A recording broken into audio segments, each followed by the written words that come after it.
Hello, Disney fans, and happy Halloween. My sister Rue and I both love this time of year. And it isn't Halloween for us until we've seen Hocus Pocus. It's actually my sister Rue who introduced me to this movie. We both love it, and like I said, we watch it every Halloween. Now, when the movie was first made, the actors all said what an amazing time they had making it, and they would love to do a second movie. Well, finally, that chance happened. And shortly before last Halloween, Hocus Pocus 2 was released on Disney Plus. My sister and I wanted to review it that year, but unfortunately it was too close to Halloween for us to get it together. But now I can finally say, Sister, it's time! Sister, I hear your call, April. I cannot wait to discuss Hocus Pocus 2. We have been waiting forever for the second one to drop, and now that it came last year, I can't wait to do this one with you and the Disney fans. Then let us begin. The movie starts when the Sanderson sisters were young, back in 1600 Salem. Winnie is turning 16 that day, and she's being forced to marry someone she doesn't want to marry. She storms home and, of course, is greeted by her sisters who have a birthday ready for her. She's all upset. They're trying to help comfort her, and you can see right away that these are the Sanderson sisters. These kids do a brilliant job playing their roles. It's my favorite play. There, Winnie. Let us forget the Reverend. And John Pritchett. Would you like to open thy presents? You love it. We searched for the largest one we could find. It's adorable. What shall we name it?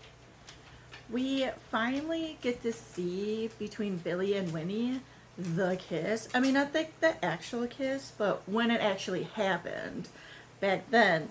One kiss deemed him forever to be Winnie's boyfriend, and it sucks. But we get to see from the first one, one kiss, and Winnie's like, oh, that's my boyfriend.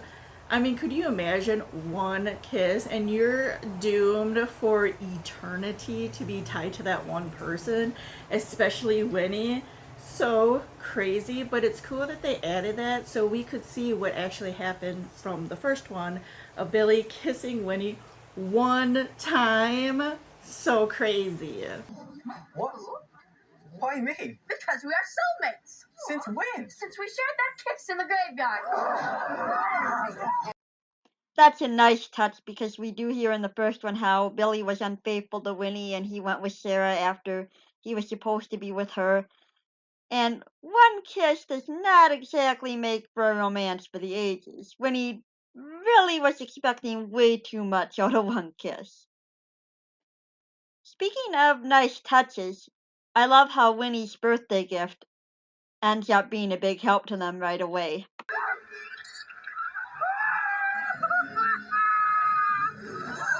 There's a very evident theme that we see very early on of the movie, and it's Winnie and her sisters and how much she values her sisters, which is a really important note to know for the end of this movie, and it also carries when we come to present time. Quick, to the forbidden wood. What is forbidden? So they will not follow. Go! With the 8 legs of sin! It was on me! That's one of the great things about the sequel. The first movie, of course, is excellent, but we get to know the characters a lot better here. In the first movie, it seems like Winnie can be a bit of a bully to her sisters. And I remember when we first watched this together, you picked up on that a lot quicker than I did, Rue. You picked up right away this is going to be about, their sisterly bond. And we see that really developed upon here and throughout the whole movie. We also get to meet one new character and to see another character expanded on. The sisters flee into the Forbidden Forest, because of course in creepy movies you have to have a forbidden forest, where they meet Mother Witch. There was one throwaway line I remember in the original where they refer to Mother. This is who they were talking about, and we see how they meet. We get a lot of flashbacks in this segment. Not flashbacks, but references. Mother Witch is introducing in the song Come Little Children, which Sarah uses in the first one. And we are reintroduced to Book, who's going to be having a lot more personality than we thought he had.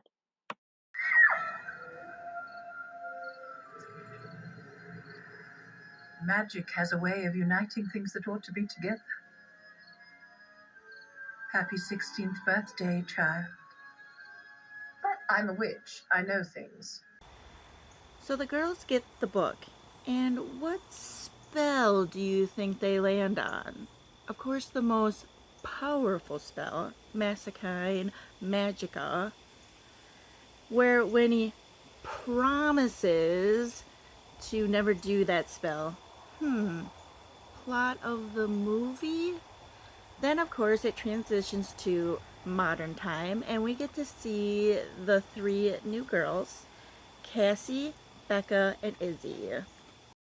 So what are you guys doing tonight? Birthday ritual, scary movie marathon, same as every year, you know. Yeah. Becca, Izzy, and Cassie are clearly as close as sisters, but Cassie's been a little bit distant from the group lately. It doesn't seem like they've had a fight, just like she's kind of been doing her own thing more. Although she'd like to change that and get back with the other two. She's going to be doing her own thing Halloween night, while the other two are going to be celebrating Becca's birthday with the birthday ritual they always have. Well, Becca and Izzy stop at their favorite local magic shop, which happens to be located in the Sanderson sisters' old home. And there, their friend Gilbert, who runs the shop, has a special birthday treat with a bit of a hidden meaning for Becca. Just the thing for a young mystic. Ew. Mm-hmm. It looks like it drowned. Well, looks aren't everything. Besides, It is Izzy's birthday, and they always celebrate together, but Cassie isn't in the picture right now. So it's Izzy and Becca, and they go to the forest. And what do they have? A black candle that somehow lights itself? Also, I do have to say this, the candle light is very CGI. You can totally tell it's CGI, but they light the black candle.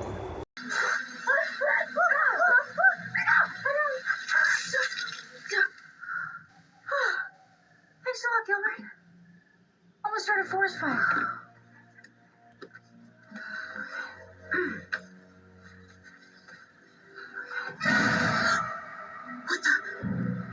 Gotta agree, that does look really CGI. But very nice mood building though. And everybody knows what lighting that black flame candle means. The witches are back!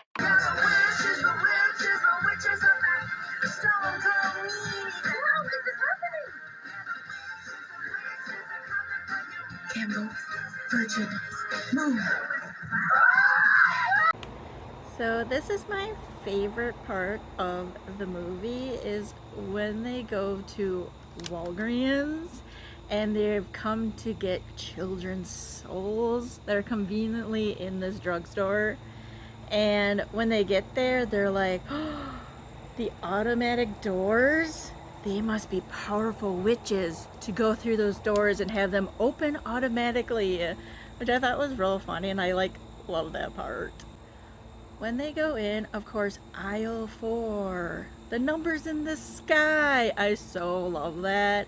And then they go to the skincare area and they're like drinking lotion and other skincare stuff. And then I think it's really funny. She's like, retinol. What a cute child's name. And then she like drinks it, and you're thinking, ew. But which makes it just so much fun to watch, and it's fun to see them play those roles. And then also the little girls that come in, they're like, oh my gosh, the Sanders sisters, we love you. And then they take a photo with them, and it's so fun. That part is the best part of the movie. Look, tis the face of a child. A newborn! Oh, sister, what does it taste like? Raspberry.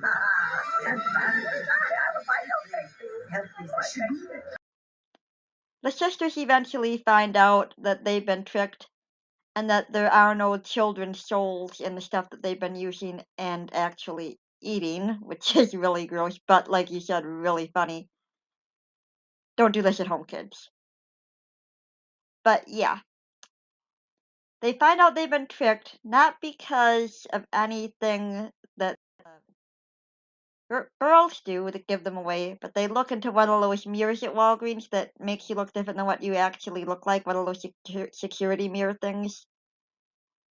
And when they realize they've been tricked, they go after the girls, of course. And Becca uses salt as a defense. Now, if you remember in the first Hocus Pocus, Allison used salt to get away from the sisters.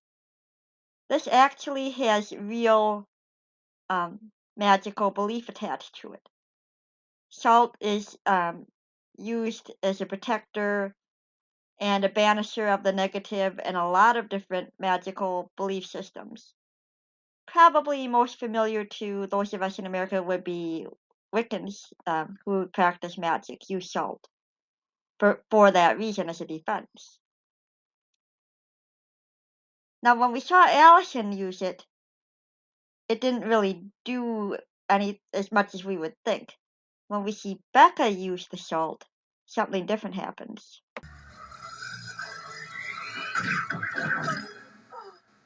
Salt can do that? No, oh my god! Of course, it's time to chase, Izzy and Becca because they have run away. And of course, they need, something to ride on. They're the Sanders sisters, they're witches. And of course, Winnie finds the broom, and it's like the only broom. So then Sarah has a Swiffer, and then Mary, in the first video, she had a vacuum, and now she has Roombas, which is the automatic vacuums. So funny. I'm so glad they did that. I love the silliness in this movie. Like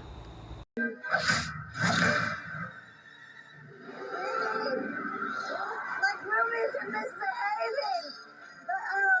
Winnie! I'm surfing, Caliban! The Sanderson sisters end up at their old home, which is now the magic shop.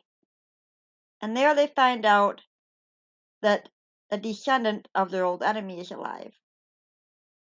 Reverend Trask, who wanted to force Winifred to get married, well, his descendant is actually the mayor of Salem and Cassie's dad.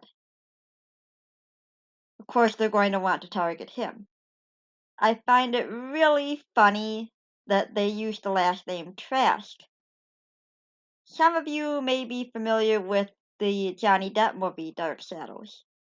Well, before it was a movie, there was a television series about it back in the 60s and 70s, and it was a major phenomenon. Everybody went crazy for that show, especially the main character of Barnabas Collins. Well, one of his major enemies was the witch hunter Reverend Trask. So I don't know if that was done deliberately or if it was a coincidence, but I find that really funny that they used that particular last name. And I wonder how many people get that reference. Who is this man? That's the mayor. Incomprehensible. 300 years later, and the dark cloud of trust still looms over Salem. So the girls tricked them, and now they're back in their place, and everything is different this time. And everything is so brand new. So, what do they do? Let me see. Maybe do that spell that they're not supposed to do? But how do they do it? How can anybody help them? Maybe Gilbert the Great can help them do the spell they're not supposed to do? Now do for me what I ask. My life depends upon this task. Oh, what was that? Let's call it a binding contract. You So at this point, Izzy and Becca are locked in the basement of Gilbert's shop. And I find it interesting what they use to get out of there. They burn some angelica leaves, not to start a fire, but to break the spell. Basically, like if you've ever heard of smoke cleansing, and you'll hear people refer to burning sage to clear bad energies. I was really impressed by this because between that and the salt, whoever made this movie must have done some research into things that are actually used by a lot of people in witchcraft. Well, the girls get out of the basement, and they're still trying to find a way to stop the sisters, obviously. And I find it fun that Cobweb, Gilbert's cat, helps them out by showing them the way to the book. Although Book isn't really willing to help at this point. But I love that Cobweb helps them.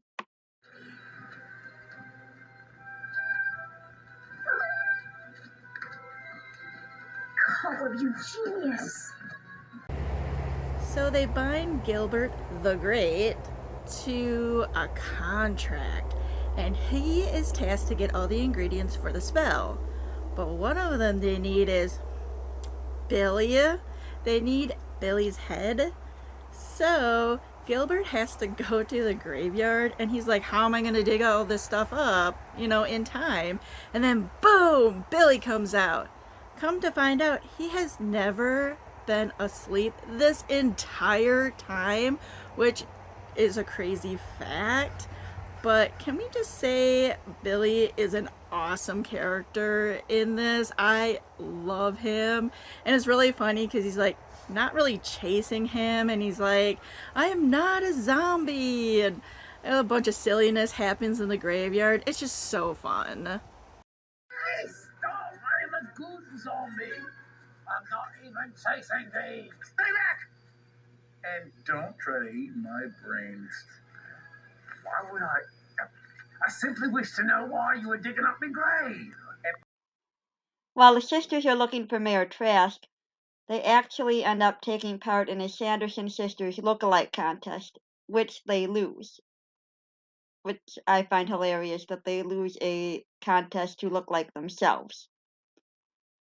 But of course, in true Sanderson Sisters fashion, they're not gonna leave the stage.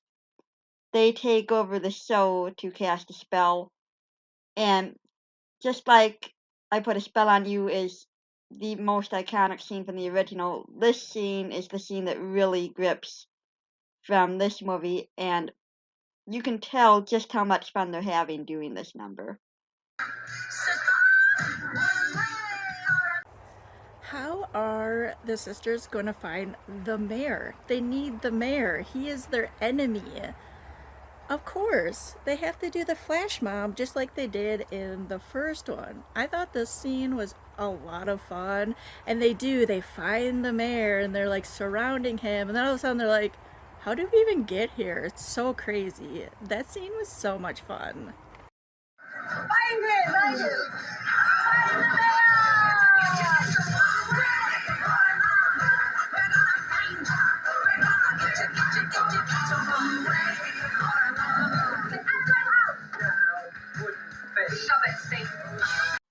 I love the flash mob, and I gotta laugh seeing that they actually show a clip of the original Hocus Pocus in the second one. That took some creativity, and of course it's great for a laugh.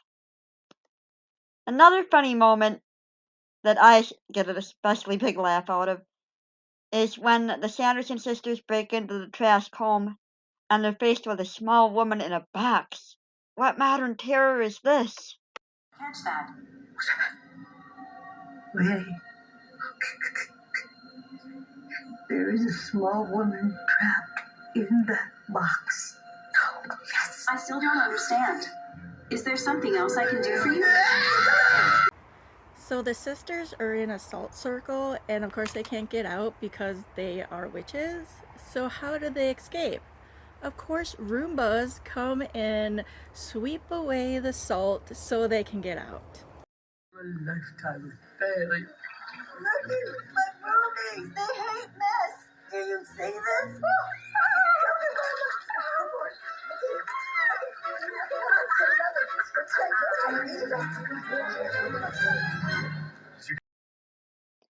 While this is going on, Gilbert's still trying to get all the ingredients for the Magica Maxima potion that the sisters need.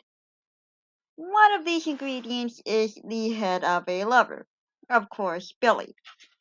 And he would like to take this opportunity to remind us once again that it was one kiss with Winifred.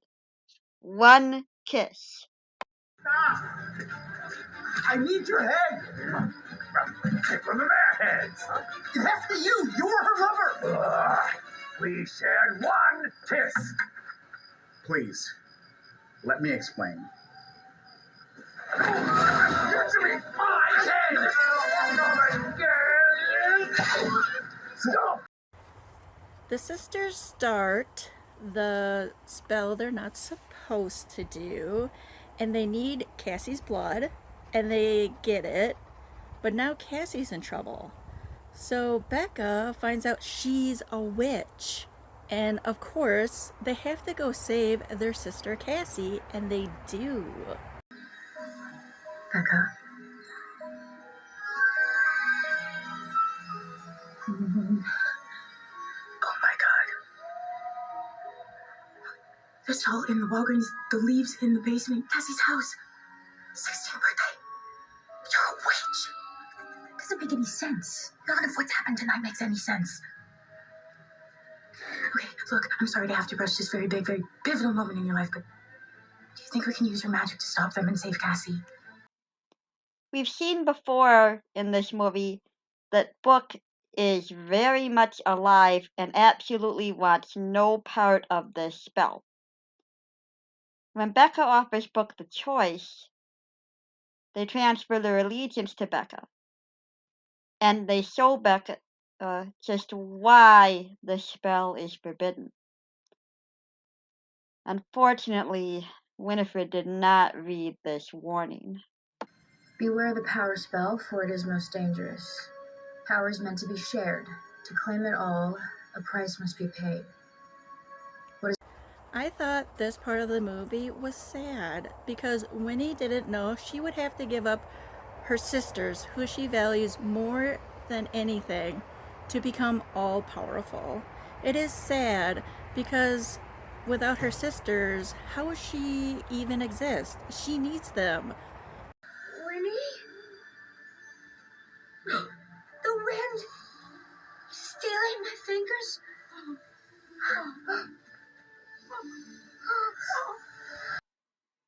Winnie is absolutely horrified at losing her sisters. She is beyond heartbroken, and she begs Becca to find a way to reunite them. The only way is a spell that will send Winnie to them rather than bring them back to her.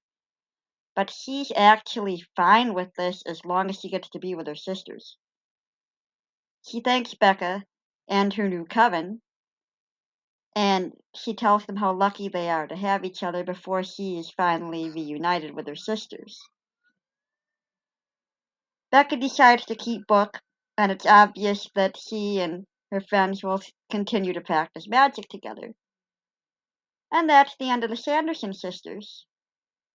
Or is it?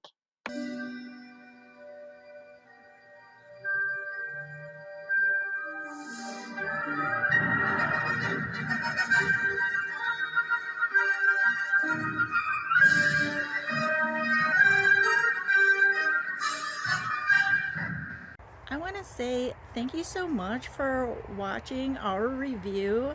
I had so much fun reviewing Hocus Pocus 2 with my sister April, And I hope that you guys had fun too. And I hope that you guys check me out. I am Rue, and my channel is Rue Likes to Review. Thank you so much.